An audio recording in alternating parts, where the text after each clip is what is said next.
Welcome back to the shop. Update on our Rudall Rose Low B flat lever project.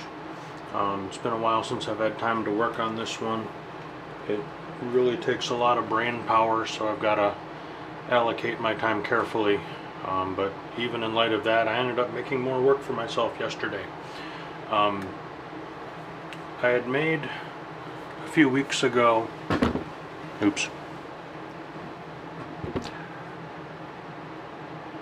a little test run of how I'm going to do the rollers and the screws, and the test run worked pretty well.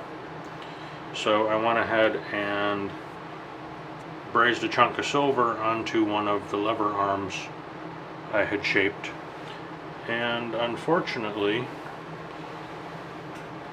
through a comedy of errors and just one thing not planning ahead, this is what I ended up with.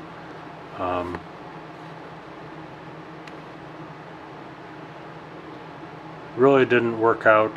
I ended up having to finagle stuff around way too much on this with the piece already soldered in place. There was just no good way to hold this for milling out this slot, and it just cascaded from the decision that I made to cut off the excess here, and then I didn't have anything to hold on to. So what I'm going to do is make the touch pieces first with the roller and everything all set up, and then attach it to the levers. Okay, here we are over at the little die filing machine. The reason we have to clean up edges is when I'm rolling these to size, we get a little bit of a divot on the sides where the material stretches, so we have to square that up so we have a nice square edge.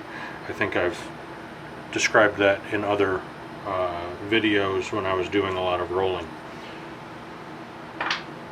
So what I've got here, I've got a adjustable parallel that I've set parallel to the face of this 3-square file.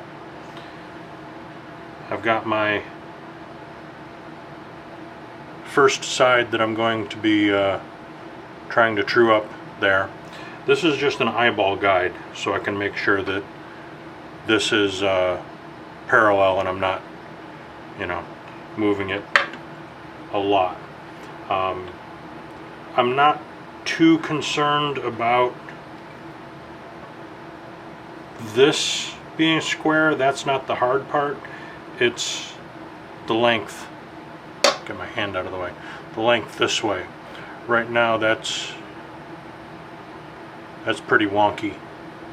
So we need to get that a straight line, and then we'll put that on the bottom of the vise and do a second side, and from there we can get things all set up for the vise.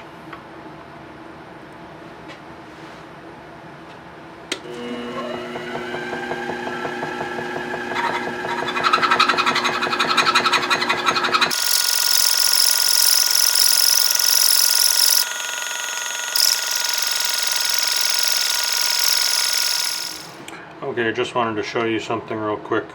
You might be able to see, I don't have the right lens on this camera right now to zoom way in, but you can see that this part over here is still subsurface.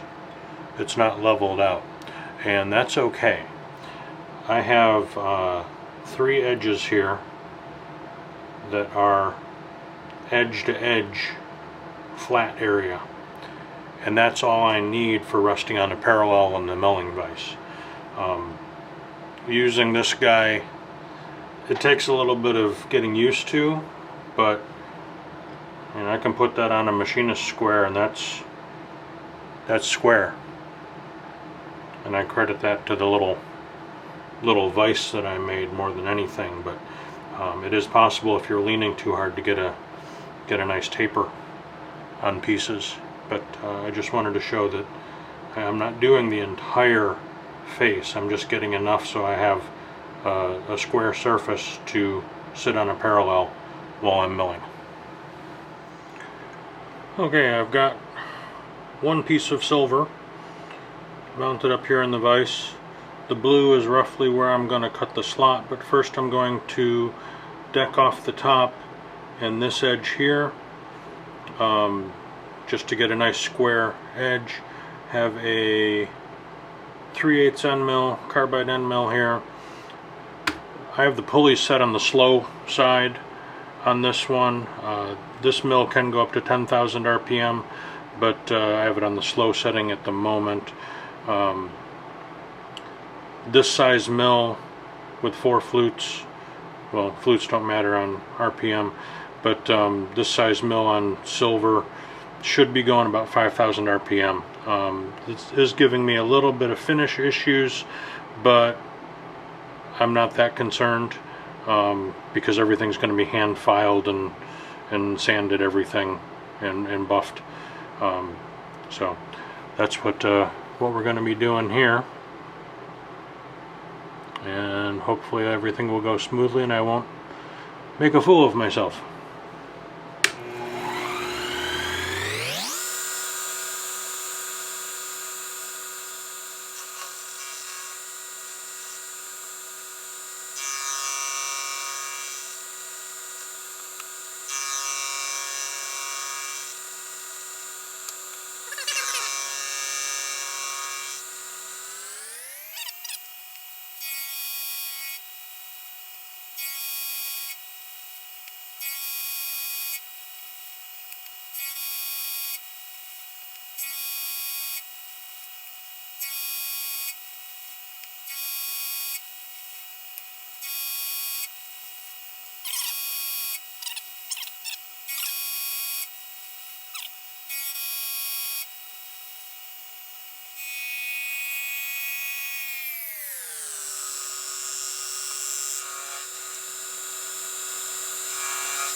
Alright, now I have a nice clean face up here and face there that I can indicate from and get my edge finding.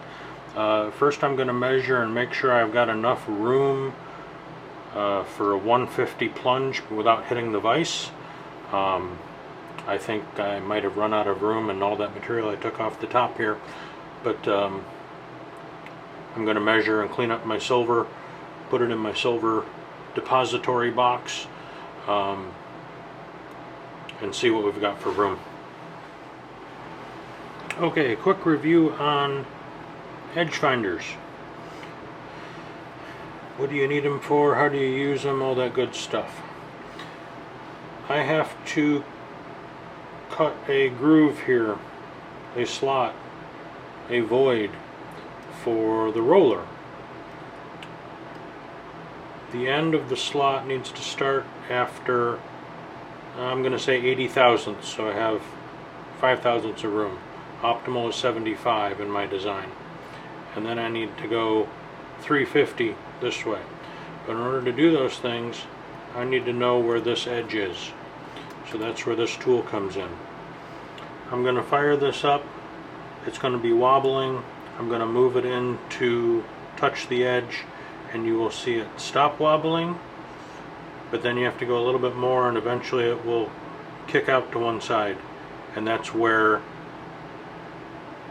the edge of this tool is exactly in contact with the edge of the piece. And from there we can calculate the radius of this tool and then the radius of the cutter and get exactly where we need to be.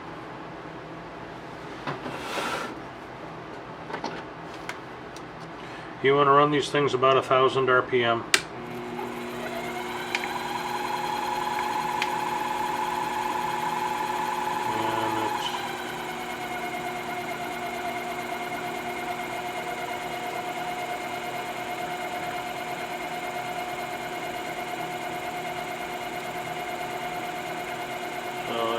stops wobbling.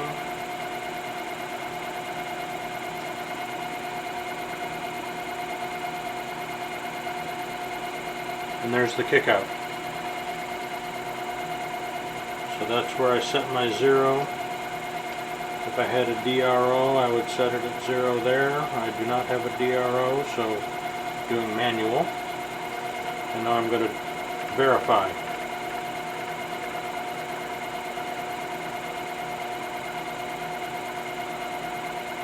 I'm watching the tool, I'm not watching my dial. And there's the kick out, and it's right on where I set the 0.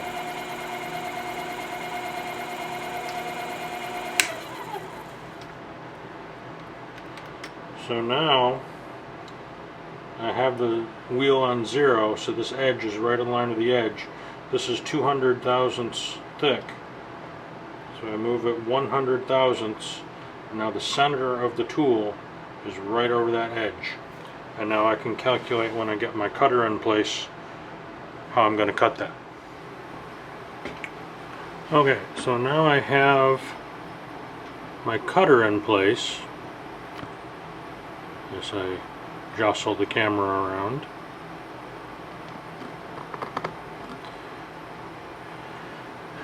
And this is a 250 cutter. Actually measures 249, but that's alright. We'll plan on 250. The center of this is set over the edge of that part. But in order to start our slot accurately about here, we have to move this so the radius, the back side is over this edge. So that's going to be another 125. Now the back edge should be right over.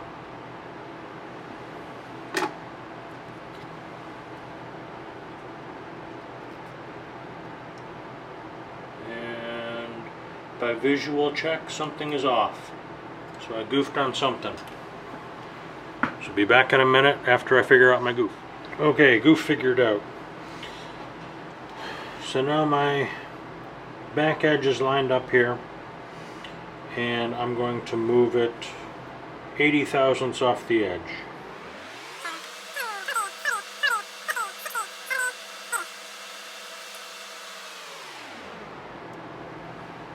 And always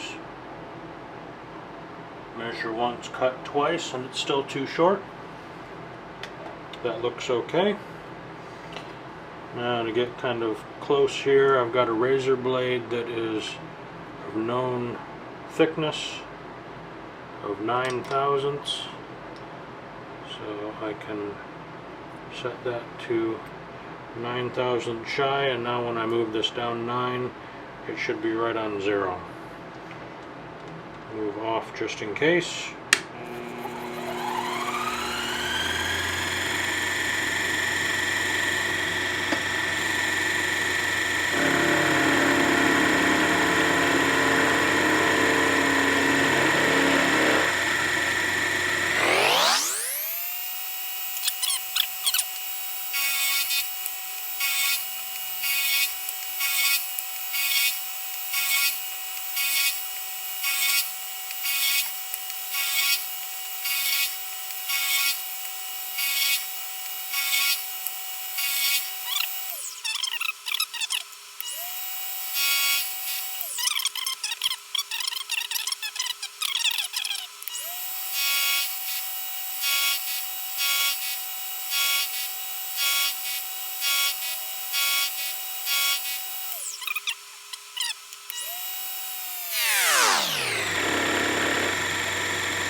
Okay, I'm going to clean up my chips here and then get set up for drilling the hole for the rod for the roller.